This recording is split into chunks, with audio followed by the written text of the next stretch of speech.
tape we went over, we talked about the basic table itself. We talked about how to bet pass line. I'm going to just review some of the things you probably forgot already. Half of you are not going to pay attention to what I'm saying anyway. There are 4 things you need when you gamble. The 4 things are bankroll, knowledge, money management, and discipline. Now, as we go over these things, I'm going to keep going back onto everything that we talked about in this first couple of sentences. Bankroll, knowledge, money management, and discipline. Now, we're sitting at this table. Working with me today is Barbie Browning. I hope you watch me a couple of times rather than letting your glance stray over to her. I know she's good looking. I know she's good looking. We have Liz working box behind the table. I'll give you an idea about these box ladies or boxmen. It is the worst job in the casino. You sit at that chair and you watch this rotten game hand after hand after hand. You've got to act as a referee or an umpire to make decisions when the dealers make a mistake, or if you make a mistake at the table. This is the worst position at the table to be in. I think it's the worst job there is. Let's go to the game. Bankroll is the amount of money you take to the casino. When you walk into the casino with an amount of money, everything you do that day is based on that bankroll. Suppose you take with you $600. That's your bankroll. When you walk into a casino, I want you to take that bankroll and you're going to break it into 3 separate sessions. A session consists of 1/30 of your bankroll. Each session would be 200, 200, 200. This bankroll tells you how much you're going to win that day. With each bankroll and each session, you're going to set what is called a win goal and a loss limit. Now, when you walk up to a table with this session money, for instance, you've got $200, you're going to buy in. Like suppose I walked up to this table and I had some money with me. I've got $100. I can't hand this money to Barbie. She can't touch it. She can't take it out of my hand. What you've got to do is drop it on the table. She's going to take that money, pass it over to the box lady. She's going to tell her that I'm buying in for $100. She's going to give me $100 in chips. She's going to give me red chips and white chips. Now, what I'm going to do is I'm going to take that bankroll, I'm going to break it down into a series. Now, the first bet I make at this table is called a series. Here's how I want you to bet, pass line betting.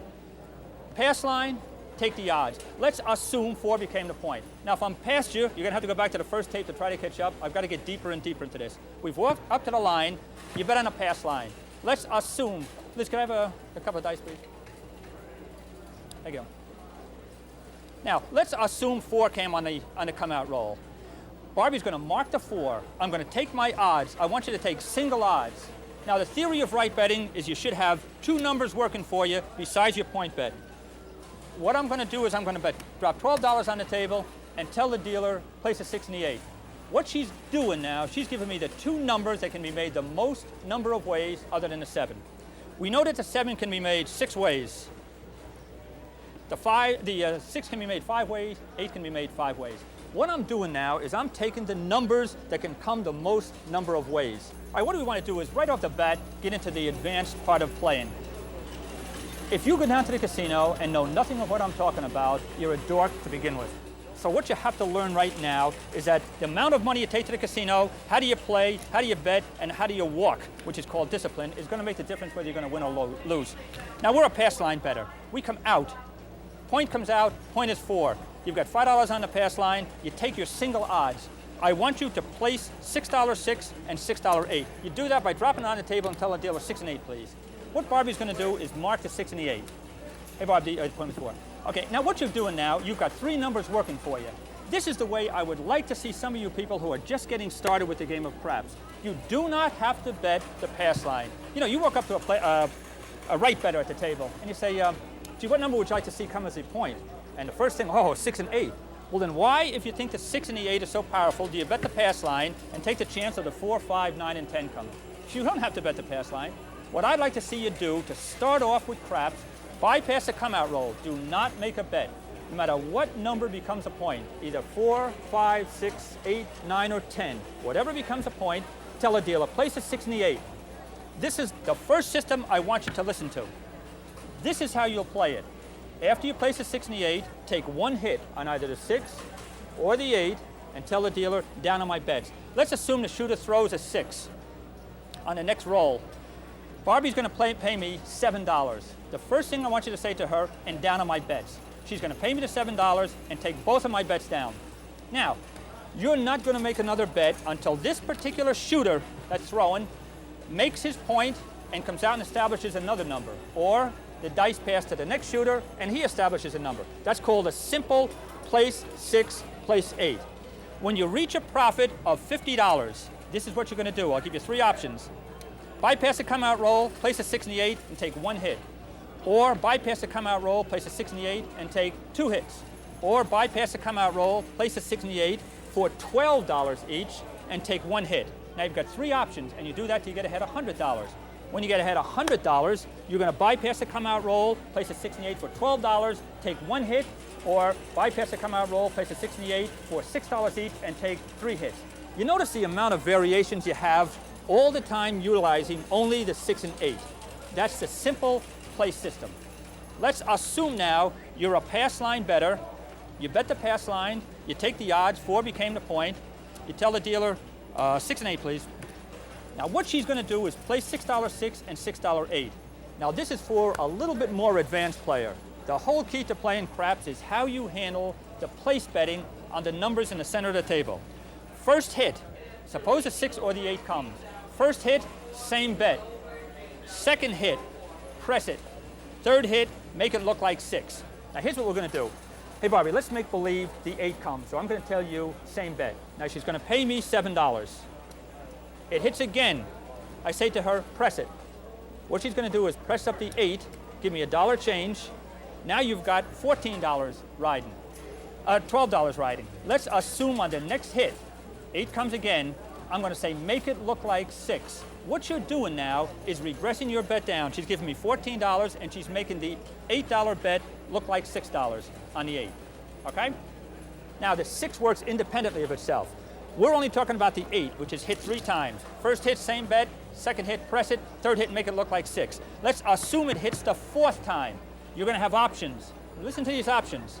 Option number 1 on the 4th hit, same bet. Take your $7 on the 8. I'll just run through them, Bob. First hit, the first option is same bet. Second option, press the 8. Third option, place the 5. Fourth option, place the 9. That means you've got the options after the 4th hit of going up with that 8 again or picking up a couple of extra numbers. That's called place betting. I'm going to show you a different system on place betting.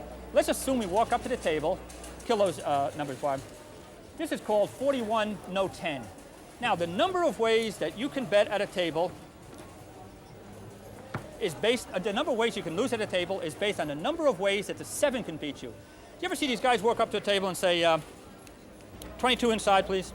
What they're telling the dealer is to place $22 inside on the 5, 6, 8, and 9.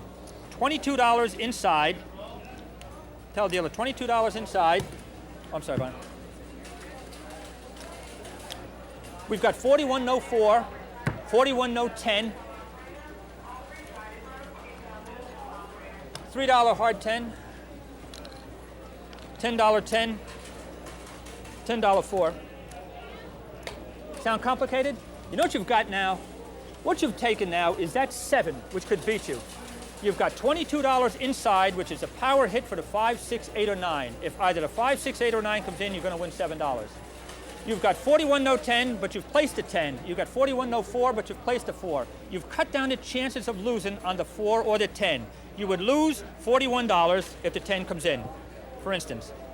You would win back $18. You've cut your chances of losing down to only $23.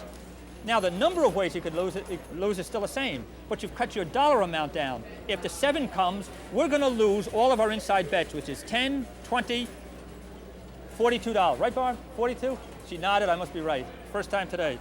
We're going to lose $42, but we're going to win $19 on the no 4 and $19 on the no 10. What we've done is completely nullified the 7 and gave us $22 inside, which gives us, now watch this, since there are 5 ways to make an 8, 5 ways to make a 6, 4 ways to make a 5, and 4 ways to make a 9, we have on every roll 5, 10, 14, 18 ways of winning, and we've cut our possible chances of losing down to the bone, nullifying the 7.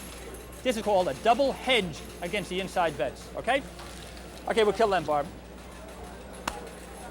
Let's assume we're betting on the pass line. This is a mistake that every one of you crap shooters that think you're a sharp guy makes. You know, if I talk to Barbie or or Liz or any of these people that are working in a casino, and if I ask them their opinion of some of the crap shooters that come up to the table, they'll tell you what dorks they are. They have no concept of money management. When you bet the pass line, if you bet the pass line, let's assume 6 becomes a point.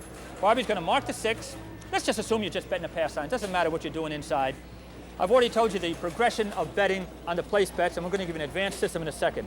This is the way I want you to bet the pass line. You got $5 on the bet on the pass line. You take single odds. Let's assume the shooter makes his point. They're going to pay you $6. This is the first thing every shooter does. It goes up to $10. For why, I'll never know. Why does he increase the amount of his pass line bet? You do not increase your pass line bet until the shooter makes 2-point numbers. Let's assume now you walked up to the table, you bet $5 on the pass line. Shooter throws a 7, they pay you, you go to $10. Shooter throws a 7, you get up to $15, up to $20. Shooter throws an 11. I've seen these guys take the whole profit, ride it all the way up. Now they started with $5. They had 3 hits, a 7, and an 11. Now they've got 10, 20, what do we got, Barb? 10, 20, $40 riding. 6 becomes a point. They take $30 odds behind the line. The shooter 7's out. That means he had 3 winning scores and 1 losing score, and he loses. You do not increase your pass line bet until that shooter makes 2-point line numbers with odds. Come out wins with the 7 and the 11 do not count. You do not increase to 2 units to 2 hits. Now, suppose he's made 2 hits and you've increased to a $10 bet. Point becomes 6 and you take the odds. You do not increase your pass line bet to 3 units until the shooter makes 2 points at the 2-unit level, okay? That's how you go up, 2 hits at each level. Before you walk up to a craps table, if you predetermine to bet right, I want you to watch the table. You'll only walk into that table if the shooter's throwing numbers. If you're predetermined to bet wrong, you're only going to go up to that table when the shooter is establishing a number and 7 and out, which we're going to go into in a second.